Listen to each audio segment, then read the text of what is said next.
พวกเราทีมงานพวกเราที่ยังสอนชัยนะครับได้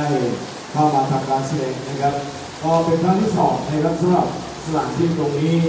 นะฮะทางทีนี้นะครับบรรดาท่านผู้ชมนะครับนั่งชมกันถือว่านะครับถึงแม้ว่าฝนฟ้าจะไม่ค่อยอำนวยนะแต่บรรดาท่านผู้ชมนะครับก็นะฮะนั่งอยู่ในโรงนะครับหรือว่าในเต็นท์นะครับก็มั่นใจได้นะครับไม่เปียกนะส่วนคนที่เปียกจะนั่งข้างๆนะครับอาจจะเปียกนิดนึงนะครับครับก็นะฮะวันนี้ทำการแสดงนะครับเวลาทุ่มครึ่งนะฮะเร็วขึ้นนิดหนึ่งนะครับโดยปกติ2 ทุ่มจะเริ่มประกาศราชครูเริ่มประโคมโหมโรงวันนี้เลื่อนมาเป็นทุ่มครึ่งนะครับก็เพื่อที่จะนะฮะหลีกเลี่ยงนะครับการใช้เสียงเพราะไม่เกินเที่ยงคืนนะครับหรือไม่ให้ดึกเกินไปนะครับเพราะว่าบรรดาพ่อแม่พี่น้องบ้านใกล้เรือนเคียง